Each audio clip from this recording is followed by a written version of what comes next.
2 Corinthians 1:3.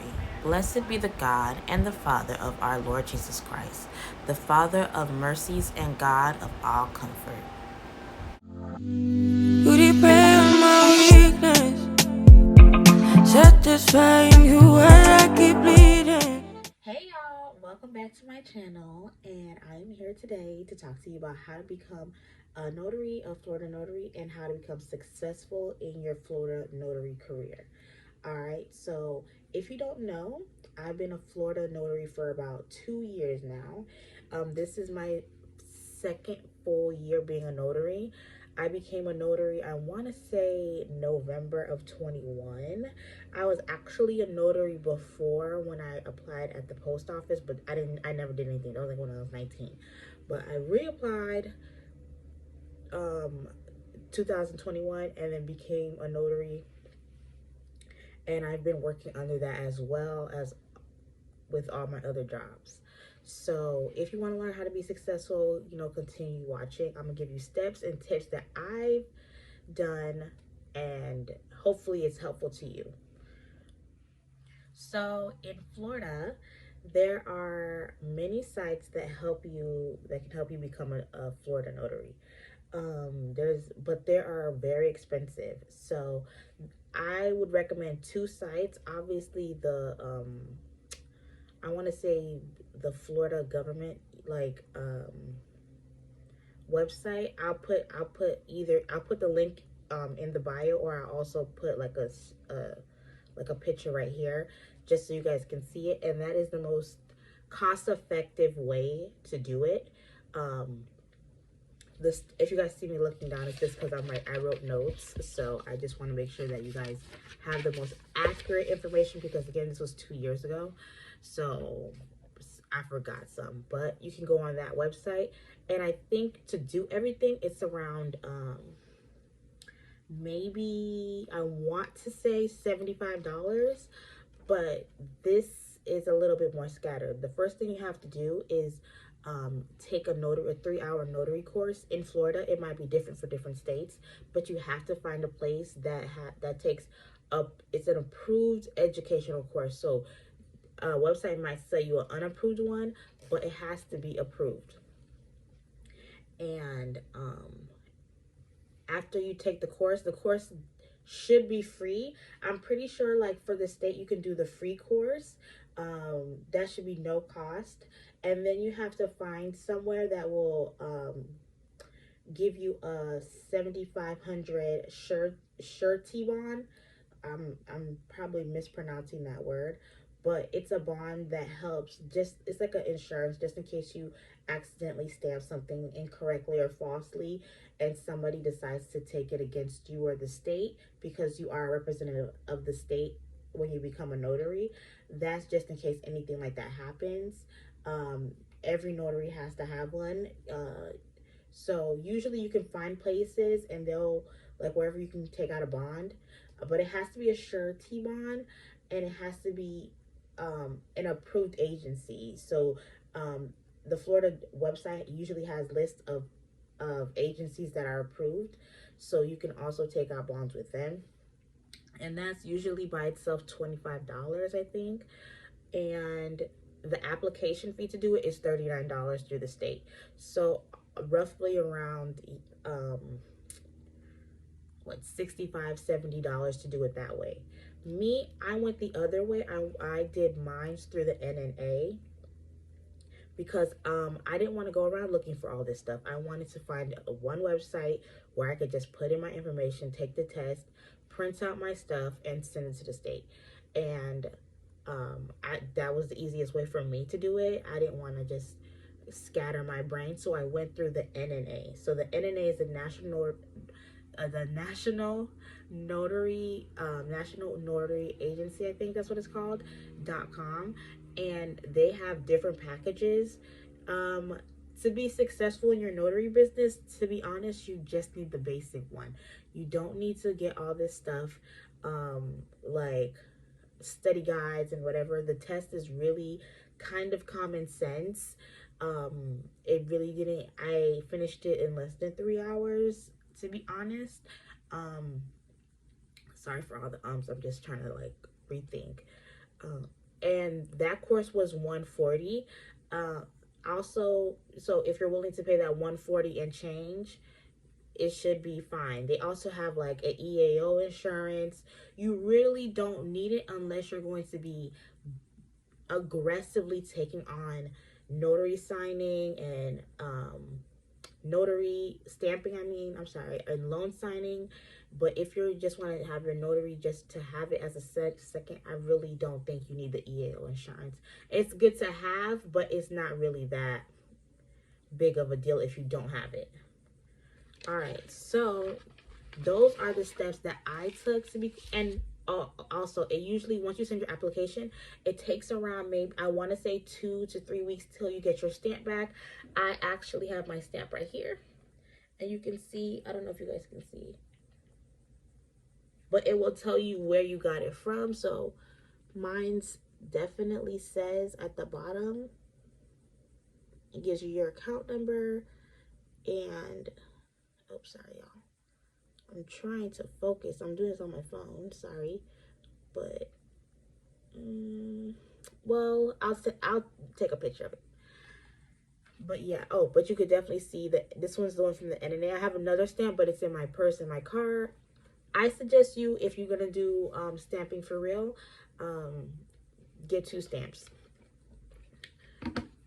Okay, so those are my steps on how I became a notary signing agent. Now I'm gonna talk about steps. Now I have to talk about steps on how I became successful, because again, I've been a notary signing agent for about 2 years, and I really haven't been that successful until maybe 18 months into it, and that is from peer connections. Peer connections, advocating for myself, making sure people know I was a notary signing agent and things like that. So let me just start by telling you guys how I got into it. All right, so I want to say maybe 2019, I took a job as a front desk at a doctor's office or urgent care. Yeah, urgent care. I'm not gonna say the name because I don't really hate that place, but I took a job as an urgent care, and I remember one school year, I was trying to get away from teaching. I didn't think it was for me. I just wanted to finish my degree, and I just wanted to try something else. And I knew my degree is in health administration, so I was like, let me see if I could kind of see what health administration really looks like. And I remember one school year, it was so awful, y'all. It was awful. The schools were telling everybody, go to the urgent care if you have limited funds, and they will give you your blue form and your yellow form. If you know what that is, I don't know if you live in a different state or in a different part of Florida. A blue form is your vaccination forms, and the yellow form is like a physical for them to start school in Florida. Like if they've never started school in Florida, or they have no or they maybe started school in a different state and are coming to Florida, usually they'll need those 2 type of forms, and one of them have to be notarized. So while there was, and it was like maybe 50 people, 50 families a day coming in. Again, awful time to be working in the front desk, but their forms would always be undone because they needed their yellow form stamped.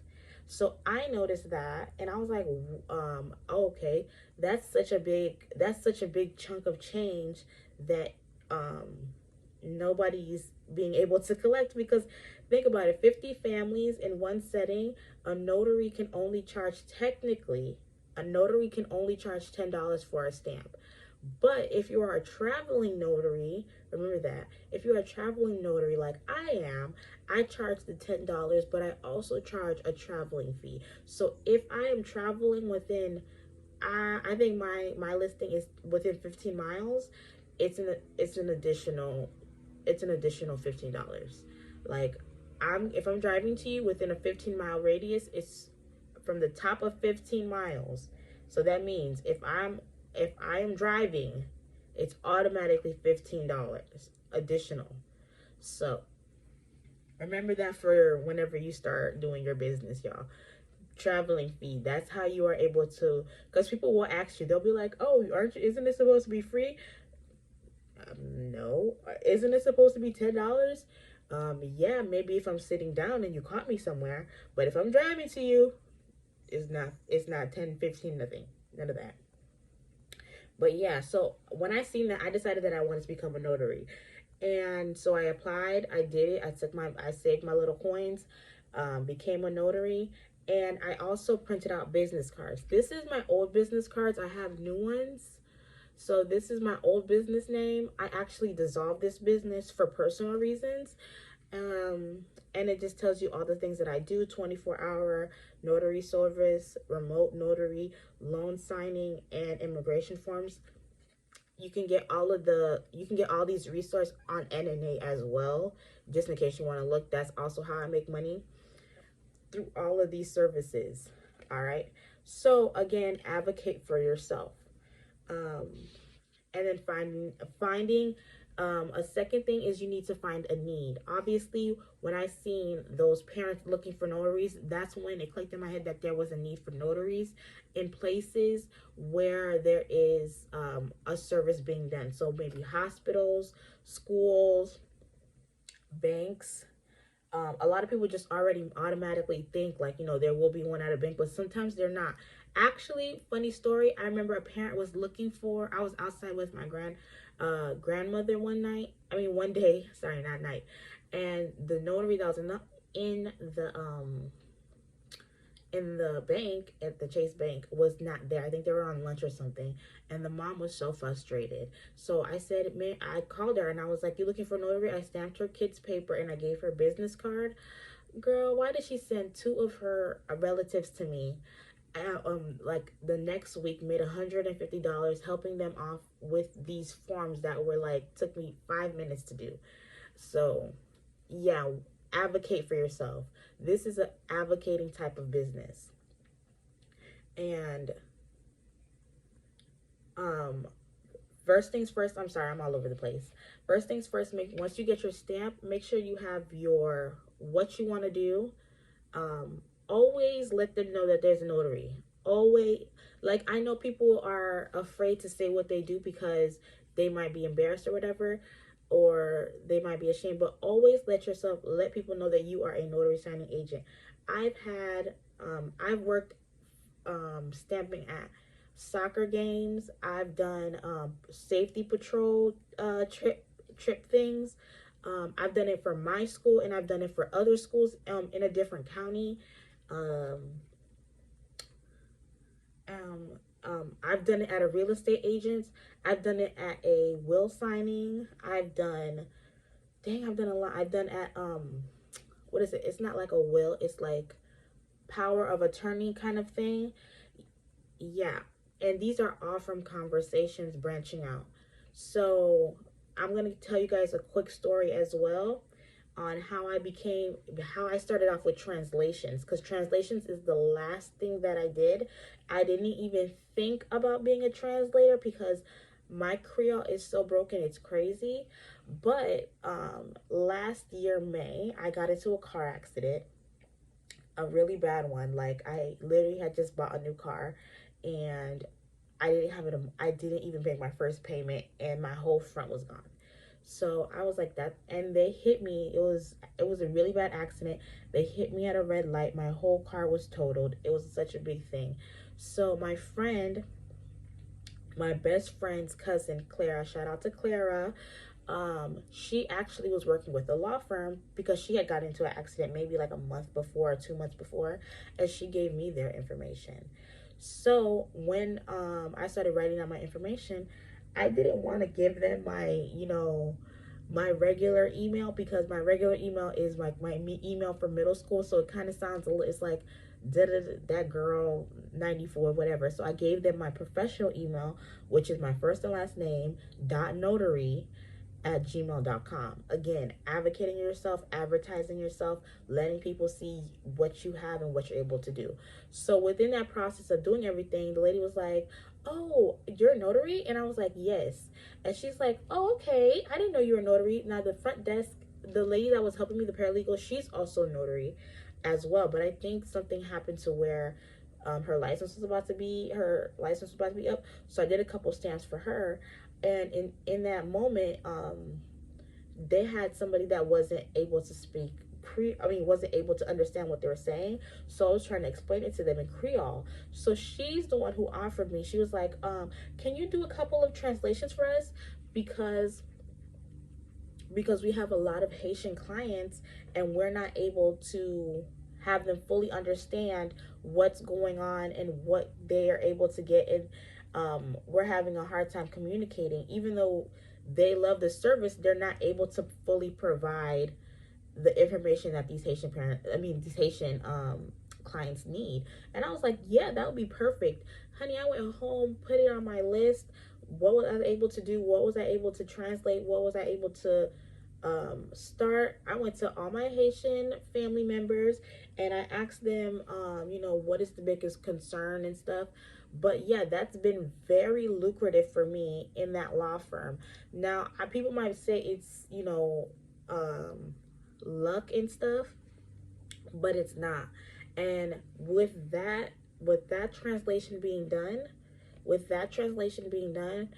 I was able to branch out with other law firms that were attached to that band and that law firm. And I always shake a hand, always tell them what service you're able to provide. And I know it might sound tedious. I know it might sound like, girl, who got time for that? I have time for it. And I did it. That's why I got it. Okay? And also with loan signing, if you're able, that's what they're looking for, able to translate, able to communicate properly. Once they see that you're able to communicate what their needs and their wants, they'll keep calling you back. So sometimes when I'm getting paid for a loan signing and I get paid for a translation in one sitting, that's double the cost. So yeah, I know this sounds like all the positives, but I want you guys to reiterate that this is like a seasonal job, okay? I want you guys to really, really, really, I don't want you guys to stop what you're doing, go get $140 and think that tomorrow you're going to be making $2,000, $3,000 every month, because that's not realistic. This season right now, if you follow me on Instagram or Facebook or anything like that, you'll see that I put up like my checks and my cash that I had already, my cash from my banks that I've already cashed. Yeah, you're gonna see that. But that is seasonal. This season is amazing because a lot of people need their school form stamped. I've already did like a soccer day out in not, why am I gonna say Broward? I don't want to say Broward so bad. No, out in Martin County. I did and they already, that's one of the parents had already asked me, can I come? I guess she works at one of the schools over there. She wants me to come and do like a stamping day for her patrols, and that's someday in August. But yeah, that's where that money's coming from. I've been working with what are those called? Why is that word not coming to my head? It's not after school programs. It's like football leagues, like little kid football leagues. You have to get those forms stamped. And then I've had, I don't know what's going on, because maybe it's the Florida heat or something, but there's been a lot of accidents. So they've been calling me for translations maybe once or twice a week. So within the month of end of July, till mid-August, I think I want to say generously 15 translations. My translation rate starts at 70, 75, depending on I'm lying. It starts at 150 for in-person, 75 for remote, like on the phone. So sorry, yeah. So I had lost my train of thought. Sorry about that. But translations, branching out, business cards. All right, so I want to wrap this up. Um, how to become a notary signing agent. You can either go through the state website, and that's going to cost you less than $100. 3 steps you need: make sure you have a surety bond, make sure you have you do the go to an approved website, and take the free you can take the free state Department of State course, and the fee for the application is $39. Or you can do what I did and go to the NNA. I'm not sponsored by them. I wish I was, but that's where I went and did everything. That's why I found the resource to do other things like becoming a loan signing agent, and a loan signing agent, doing remote signing.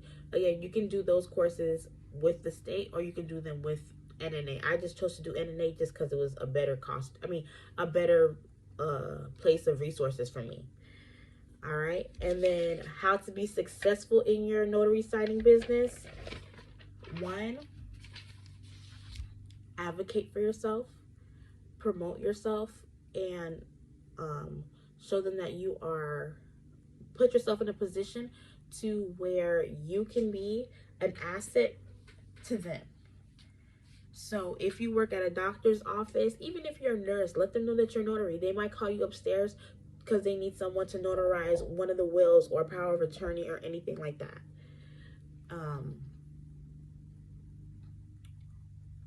Remember places that need notaries the most: doctor office, hospitals, schools, banks, real estate places, mortgage loan places, anything like that. Credit union. I work in my credit union, y'all. So yeah, whenever you see there's a place, always carry business cards with you. That is the number one rule. Never, never, never. I always, even though these are like inactive right now, they have the same basic information: my name, my what I am, phone number, email. They're this. And y'all, please don't be cheap. Get yourself a two-sided card. I can't stand a one-sided card. It drives me crazy. But that's something else. Also, do not quit your day job. I'm not telling you to quit your day job. Do not quit your day job. Try to start this business off slowly, and then once you receive a level and you've already built your relationships, because right now I just made I'm in the market to make around $3,000 extra this month. But I know that December, November, those are kind of my slower months. It would be so foolish of me to quit everything else that I got going on because I made $3,000 extra 1 month, when I know December and November I will barely probably hit 800. So again, don't quit your day job unless you can have at least 6 months of adequate income. I wouldn't do it. I would not do it. But again, branch out. Once you become sick, in my suggestion, this would be great. Once you become great, building your relations, becoming a notary signing agent, I would take some of the money from that, do a loan signing course. Once I become successful in that, take another one and take another little bit of money, put it into remote signing, because remote signing is very good. Once you become good in that, take it and put it in something else. Right now, the money that I'm making from my loan sign, this is going to something completely different, and you guys will see that soon. But again, to be successful, you have to be willing to step forward and do what you need to do. Okay, I do mistakes too. I do a lot of things wrong, but this is something that I think I did right. So if you have any more questions, or if you think I didn't explain it right, please feel free to email me. Sometimes on these, like on the camera, I'm very, very nervous. So, I might not have explained it correctly, but, I'm going to make sure I have a link to a PowerPoint so you guys can see.